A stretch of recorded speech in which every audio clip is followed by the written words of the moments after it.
जय हिंद दोस्तों। आज हम लोग मेटल के बारे में पढ़ने जा रहे हैं, धातु के बारे में पढ़ने जा रहे हैं। मेटल क्या होता है?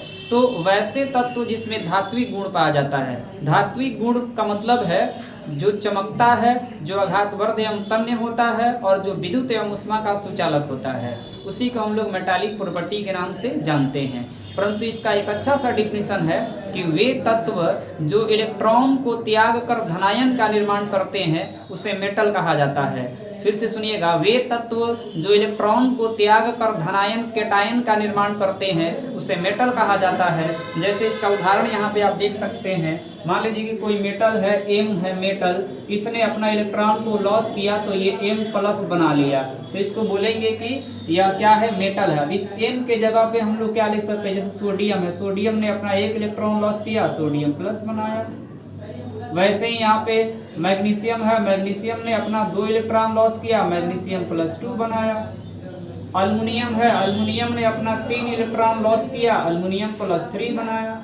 तो इस प्रकार जो धातुएं होती है अपने इलेक्ट्रॉन को लॉस करके धनायन का निर्माण करती है और धातु अपने वैलेंसी के अनुसार ही इलेक्ट्रॉन को त्यागती है। अब है 118 एलिमेंट में 95 जो है वो आपका क्या होता है? मेटल होता है। 118 तत्वों में 95 तत्व जो है वो क्या है? मेटल है। धातुओं के नाम के अंत में इयम आता है। जो भी धातु है, कुछ धातुओं को छोड़कर सभी धातुओं के नाम के अंत में इयम आता है। जैसे sodium, potassium, rubidium, caesium, francium, technetium, molybdenum, ये सब धातु के नाम के अंत में क्या आएगा? इयम आएगा। ये बातें जानना इसलिए जरूरी है ताकि हम लोग जो है पीरियोडिक टेबल में धातु की पहचान कर सके, क्योंकि उसमें तो वो चमकता नहीं है, आघातवर्ध एवं विद्युत का सुचालक है, ये सब पता नहीं चलेगा। लेकिन नाम के अंत में इयम देखकर आप धातु बता सकते हैं। उसके बाद है लिथियम सबसे हल्का धातु तथा यूरेनियम सबसे भारी धातु होता है। लिथियम सबसे हल्का धातु होता है और सबसे भारी धातु कौन होता है? तो यूरेनियम होता है।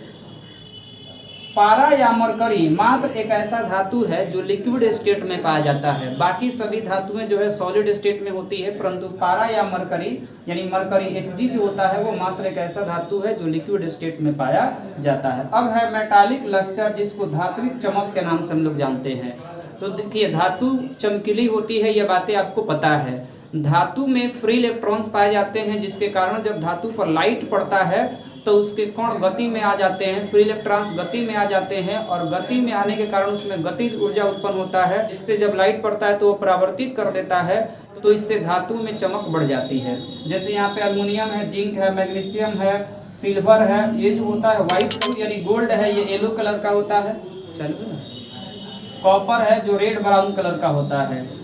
उसके बाद है मेटालिक सोनोरस, ध्वनिक सोनोरस। ध्वनिक सोनोरस किसे बोलते हैं? तो धातुओं को पीटने पर उससे एक विशेष प्रकार की आवाज़ निकलती है जिसे धात्विक ध्वनि के नाम से जानते हैं।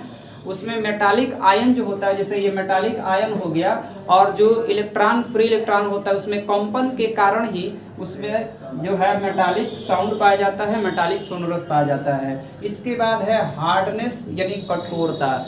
तो देखिए, जो भी धातुएं होती है वो कठोर होती है, परंतु लिथियम, सोडियम, पोटेशियम मात्र ऐसे धातु है जिन्हें आप चाकू से काट सकते हैं, अर्थात ये क्या होती है? सॉफ्ट होती है। कौन कौन? तो लिथियम, सोडियम, पोटेशियम।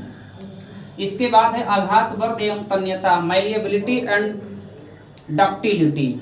तो धातु जो होता है आघातवर्ध एवं तन्य होता है। आघातवर्ध का मतलब होता है जब धातुओं को पीटा जाए तो वो चोट को सहन कर ले, और तन्यता का मतलब होता है कि वो फैल जाए चोट पहुंचाने पर। इसमें सोना चांदी जो होता है सबसे आघातवर्ध एवं तन्य होता है। इसी के कारण इसका आभूषण बनाने में भी इस्तेमाल किया जाता है, जो औरतें पहनती है गहना।